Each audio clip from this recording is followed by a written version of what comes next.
Back more Avatar: The Last Airbender. This is episode 4 of season 2. Very excited as always to carry on, so it's going to be happening next. Last episode we were kind of in Omashu, focusing on that. And the group kind of left Boomy to it, I suppose. You kind of have to trust that Boomy will get stuff done and has a plan, and he does know what he's doing, because the alternative would be to be utterly terrified of him. So, you know, he's waiting for the right moment to kind of win Omashu back from everyone. And we had Azula recruiting a couple of her friends for her cause. They're hunting the team down now, as well as Zuko and Iro, of course, who are still off on their own little adventures. Hopefully we'll catch up with them in this episode since they weren't in the last one, but we'll have to wait and see. But yeah, we're off to a really interesting start with this season, so I'm excited to see where they're going to take it. I will say, apologies if I look like a mess in this one, or if I'm just sweating profusely throughout, because it's bloody hot here. This room is a sauna now. I think if I stay in here for probably more than an hour, I will be golden brown, like nicely roasted, ready to go. So if I'm a bit like, that's why, so apologies, but UK, we can't handle the heat, and we don't have air conditioning, so we will make do. I wish I was an airbender right now, just so I could go and put air in my face. I could just be a living fan. That'd be wonderful. Unfortunately, that's not the case, so I will instead get lost in The Last Airbender to try and cool me down. We'll see if it works. I'll let you know in about 23 minutes, but yeah, let's get into the next one. What are you doing in my swamp? I bet I'm really original with that joke. I bet no one else has ever done that, ever, watching this one. The coin is appreciated, but not as much as your smile. But the girls in the city, they look so pretty. Come on, we're talking a gold piece here. Let's see some action. Well, you asked for it. Oh, Jesus. Nothing like a fat man dancing for his dinner. Here you go. What a lovely man. A kind man. Oh. He's just thought of like 5 different ways to kill that man. I think it wants us to land there. No offense to the swamp, but I don't see any land there to land on. I don't know. When we said to learn earthbending, I would have to wait and listen. Since everyone feels so strongly about this. Bye, Swamp. Yip, yip. Are they going to have a choice? Oh my, no, you're not going to have a choice. Uh-oh, well, oh no, oh dear. There's some land to land on. Where's Appa and Momo? Appa! Momo! Yip, yip. Why do things Jesus. attaching to me? Yeah, that seems to be a thing, isn't it? Get him out, Momo. Yeah.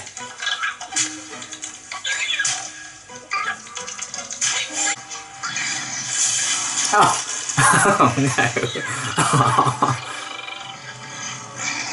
He's like, dude, what are you doing? Uh-oh. That's not great. Sokka, the longer we're here, the more I think you shouldn't be doing that. No, I asked the swamp. It said this was fine. Right, swamp? No problem, Sokka. Oh, the swamp's gonna hate you. Does anyone else get the feeling that we're being watched? Please, we're all alone out here. I'm here, so you are being watched.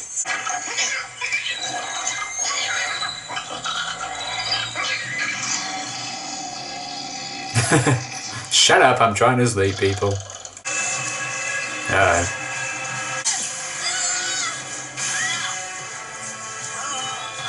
This swamp is terrible. And I'm not sure it's a good swamp, but you know what I mean. That was really cool. Leaves a nice wide trail to follow. You know what's at the end of that trail? Dinner. Yeah, I was scared they were going to say that. Well, I doubt it's actually her. I can't believe...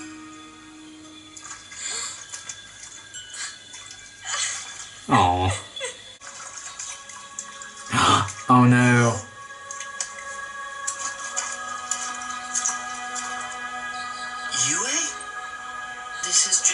trick of the light. Swamp gas. I hit my head. They're just gonna seal their dead loved ones. Swamp? Rude. Oh, Who are you?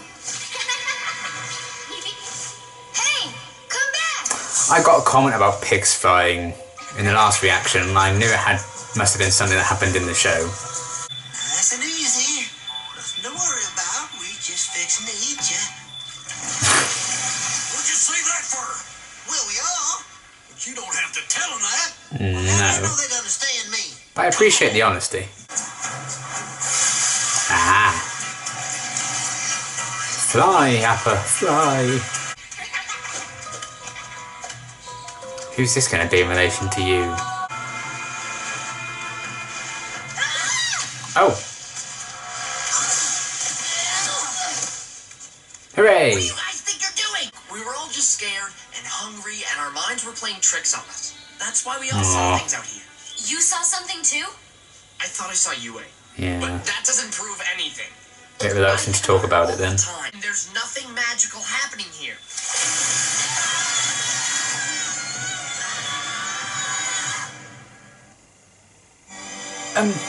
Hello? Groot? Groot's mother? Groot's father? Groot's second cousin once removed? Well, calling them here just to beat them up's a bit mean, isn't it? Why is it always soccer? Yes, no. Ooh. Yeah. Now, what would a lemu need a shirt for? Wow. No! No!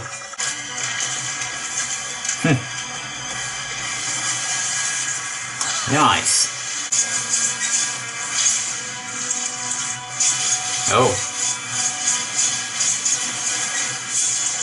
Oh. There's someone in there. He's Yeah. lines. Interesting. It's a Wizard of Oz type situation. The Avatar. Come with me. I'm not sure I would after all that. Who are you then? I protect the swamp from folks that want to hurt it. If you listen hard enough, you can hear every living thing breathing together. You can feel everything growing. We're all living together, even if most folks don't act like it. We all have the same roots. What about my vision? It was someone I had never met. You're the Avatar, you tell me. Time is an illusion. Is this someone an old Avatar like? Someone I will meet. Oh. Sorry to interrupt. Oh, that's cool. Oh, he's learning some Earth stuff at the same time. Set my life by the riverbed. Caught 10 fish and I killed a These guys will get on well with the people from the cave episode. Didn't know there was waterbenders anywhere but here. They got a nice swamp there, do they? No, it's all ice and snow. No wonder you left. Well, I hope you realize now that nothing strange was going on here. The only thing I can't figure out is how you made the tornado that sucked us down. I can't do anything like that. I just bend the water into plants. Well, no accounting for weather. Still, there's absolutely nothing mysterious about the swamp. Oh. Oh. Oh boy. You're in for some trouble. Who's there? The blue spirit, bitch.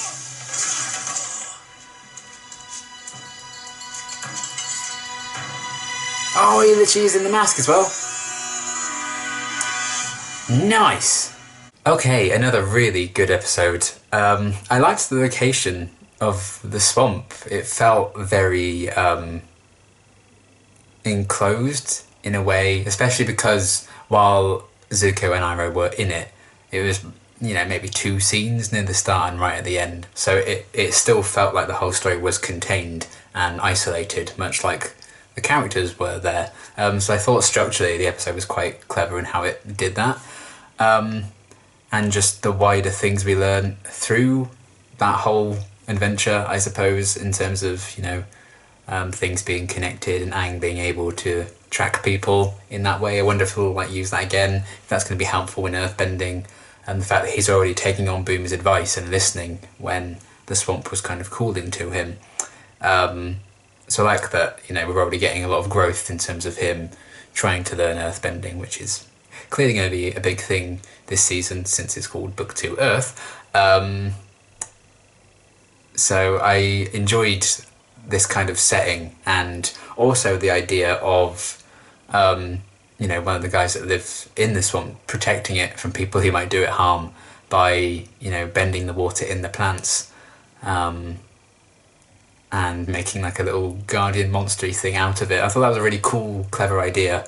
So you think, that's a nice simple design, but it makes sense in terms of it being a creature that's in the swamp, I suppose. Then it's actually like just a man-made kind of, or water bender made kind of creature. I thought that was a really clever thing. That also showcased a lot of really interesting moves from our main characters as well. There were some really cool uses of powers in this one. I liked how Katara got Sokka out and froze an orb around him and then pushed it through the creature. It'd been very funny if that's exactly where the man was, because he'd have been dead.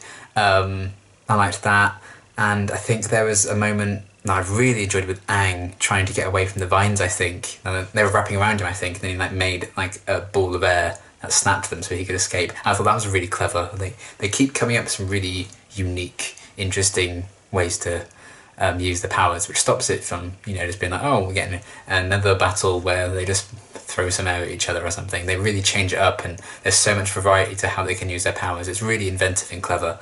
So I liked that this setting also provided a lot of that, and could showcase stuff about the world itself and what that kind of guardian protectory guy was saying about the earth and everything. The swamp being one big tree, essentially it's all one organism, and talking about that in correlation to the earth being one organism. We're all kind of living it together. Really enjoyed the line as well, and he was like, we're all kind of growing and living together as one. Some people may not believe that, or some people may disagree with that, which feels very true to the world and a bit relevant to the real world, sadly, but I thought that line rang true as well. So I thought that was really profound, I guess, I enjoyed that immensely. And we did have all the other locals trying to hunt down poor little Appa and Momo. I liked that we followed them for a decent chunk of the episode as well. Normally it's just they're off just doing their own thing. We don't actually actively follow them. Certainly not Appa, I think. We have had a lot of Momo antics, even the last episode with Momo and the little kid. So to see Appa and Momo actually get some screen time together as they're trying to escape those guys who wanted to eat them, that was fun. And again, them being waterbenders just expands the world a little bit, and we're seeing how different people who can bend different elements would probably really thrive in different environments, like a swamp with waterbending. Makes a lot of sense. If we're 70% water, when he was talking about moving the water in the plants, if you were really, really good and you trained super hard or whatever, could you just command the water in people? With 70% water, if you can do it with the water in the plants, can you do it with the water in people? That's probably a bit too dark, isn't it? Just be well, I'm going to make you explode now. Bop. That's probably a bit much, so I imagine that's not a question they want us to ask, so I will refrain from asking it further. It's just a thought I had when he mentioned about being able to control the water in the plants, which was a great idea. And yeah, I did enjoy the not the sharpest tool in the shed, I guess, to make another Shrek reference in this reaction, with those guys trying to hunt down Appa and Momo. I mean, to be fair to them, they did their job well. They did catch them. If Aang and the others wouldn't have been there, they would have ate well that night, sadly. But I like that they were kind of, not all there, I would say, and a bit haphazard with things. And it did remind me a lot of the people, the scene people from episode 2 with the cave. So I'm enjoying the kind of more light-hearted, supporting people that we meet along the journey, as opposed to villainous people who are hunting them down, or villainous pirates who are hunting them down. It's nice that we're meeting more and more like somewhat harmless people, because they weren't exactly harmless in this one, you know, but good intentioned to a part. So they wanted to protect their home, and you know, they were just hunting for food, as they often do, and quite frankly throwing fault when they saw that Momo was throwing shirts at them, which is also another cool detail. Like, shows a lot of intuition from Momo. I think it says a lot when, even when that happened, they were like, why do these creatures need shirts? And they still didn't seem to twig that, oh, they must have, you know, people who hang out with them. But even then, they just kept going. So I guess that says a lot about them as well, in terms of not quite switched on. But it all worked out okay in the end, and they weren't necessarily villainous. So that was really cool. I liked how that was all playing out, and a lot of that more so tied into Aang's journey as an earthbender, I think, and getting more familiar with the earth itself. And then the idea, like, Sokka just completely disregarding the idea of anything mystical going on with the swamp, despite literally everything else in this world, you know, bending the elements, all sorts of that, you know, his girlfriend person turning into like a moon spirit thing, and fish who were reincarnated as spirits or whatever. But no, a mystical swamp is too far, of course, that's so unbelievable. But, you know, it is what it is. I liked the idea of them just disregarding all of that as being an explanation for everything. But then a little hint at the end there that maybe there is a lot more to this swamp. There is a mystical element there. It is like very much alive, its own organism. Maybe some kind of sentience there. Not just, you know, a guy water bending some plants to make a big defensive monster thing.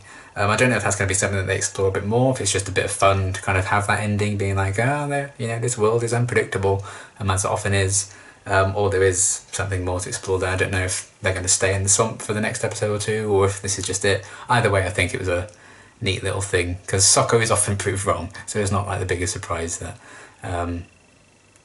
there may be more to the forest, or the swamp even, that meets the eye. So I liked everything with that. And the three of them getting separated, and I suppose another thing mystically was the tornado that caused them to get separated in the first place. You know, there wasn't really an explanation for that, other than Sokka just believing, oh, it was bad weather. So maybe there is more to explore in terms of that, but Aang was drawn to it anyway. We'll see. But yeah, the three of them getting separated and then having these visions of loved ones that they've lost.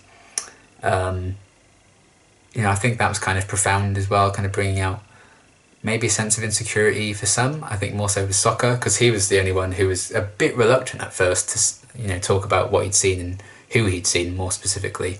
It was only when the others were talking about it that he was like, okay, yes, I saw something. But I think it's still a very painful thing for him, losing her anyway. And there's a lot of denial from his part about anything mystical going on in the swamp. So he was a bit reluctant to maybe be open to the possibility that that's not the case, because he is set in his ways, old Sokka, a lot of the time.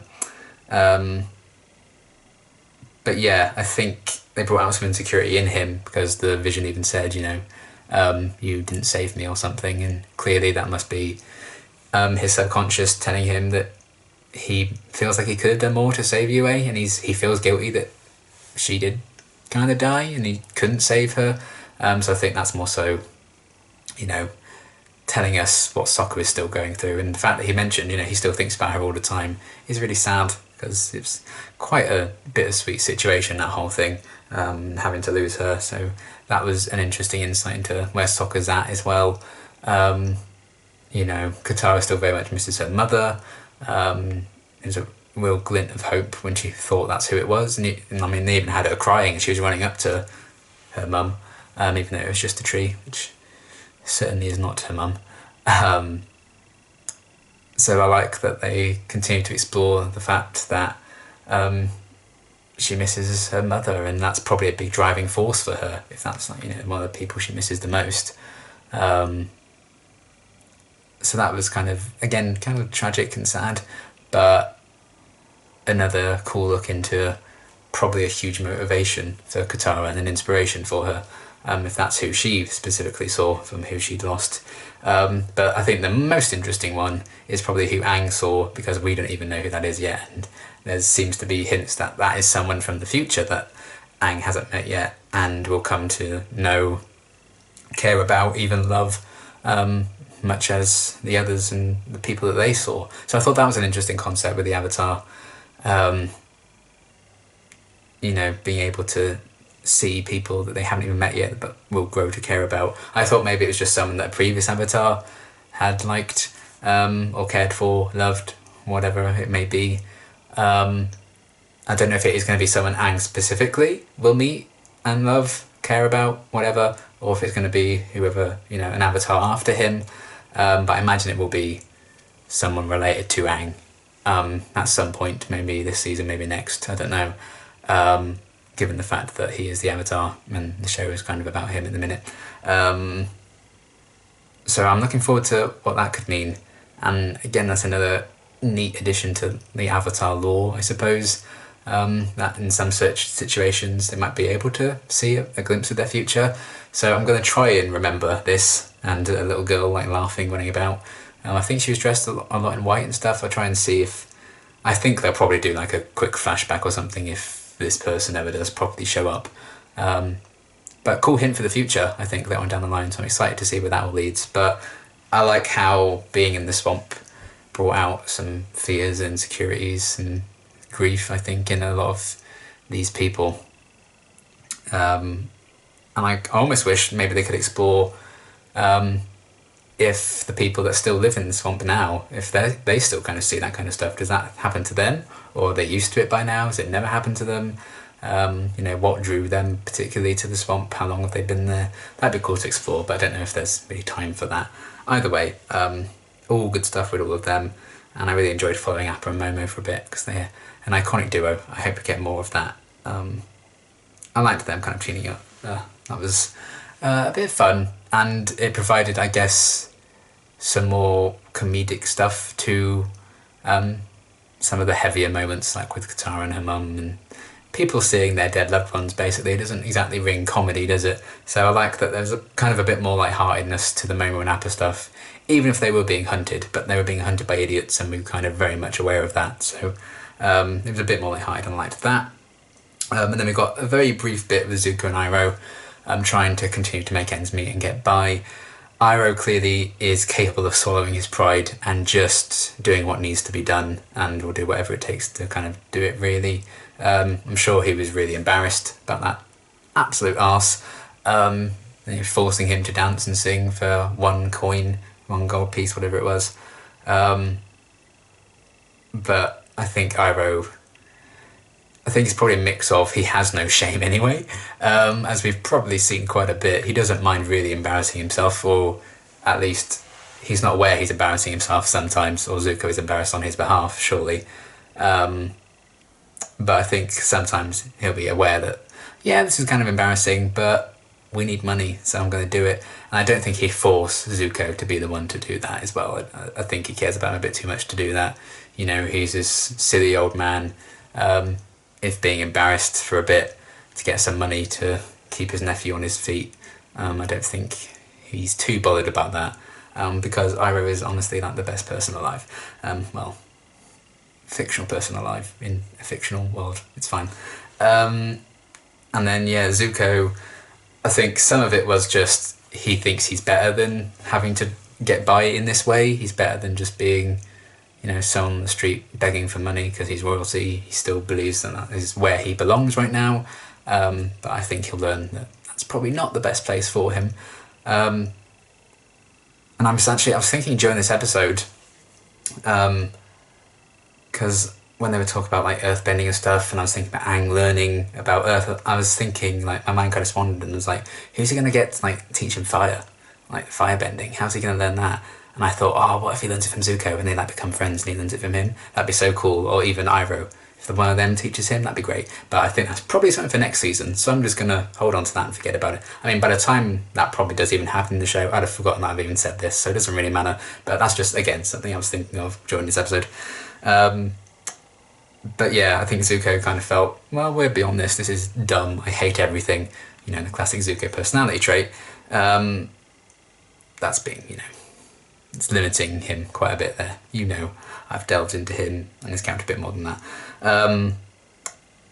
But then I think the fact that it was also this guy was then purposely embarrassing his uncle, who is probably the only person that Zuko genuinely cares for, even if he doesn't always want to show that, because that's probably showing weakness for him.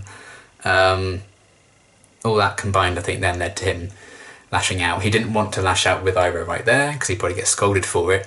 And I think in turn, I'd just make a scene. You know, people probably draw a lot of attention to him then, and they don't really want that right now.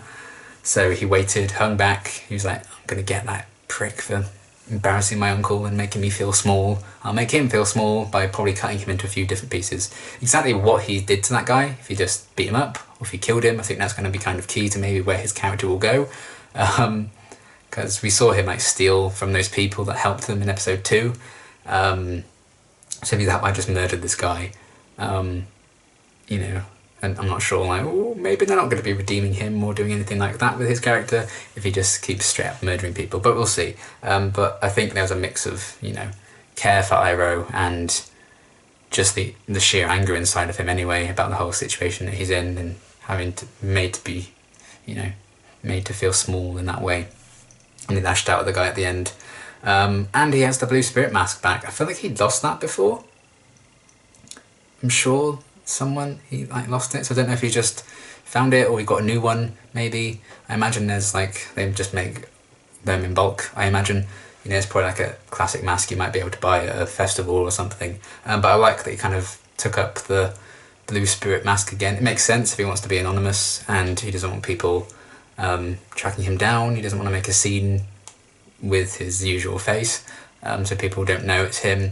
And I think the only person who ever found out that he was the blue spirit was Zhao, who is now dead, so he can probably resume just being the blue spirit. Because I was just making that remark when that scene played out, but he actually did then have the mask on, which is really cool. Because I think one of my favourite episodes so far in the show was when he kind of dons that and saves Aang from Zhao. I think that's one of my favourites. There's certainly, I think, the one that got me really deeply thinking about Zuko and his place, you know, in the, does he belong to the Fire Nation? I think he always seems to be actually better and more capable when he's the blue spirit as opposed to just using his firebending and everything.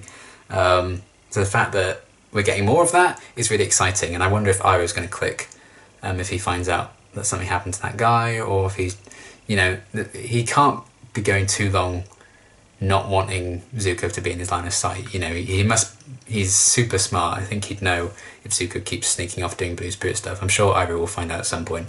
But I like that we had Zuko donning that get-up again, because I do think that is him at his most effective. So that'd be really cool to see if they explore that a bit further. But you can kind of understand his motivations very clearly in this one, because that guy was a jerk. But yeah, I enjoyed the brief kind of couple of scenes we got with those two as well, just catching up on where they're at. Still very separate from everything with Aang and co, but I feel like those groups must kind of collide at some point, especially because they are going to kind of have a common enemy in Azula now. I feel like that's got to bring them together, surely, you'd hope. Well, I hope anyway, maybe other people don't. But yeah, I'm excited to see where all that goes anyway. But overall, another really, really great episode. I can't wait to see where things go from here. But yeah, I think that's kind of everything. I'm going to go dive into a bath of ice to try and stop myself from dying of heat stroke. And yeah, that's going to be everything for now. And until my next reaction, thanks for watching.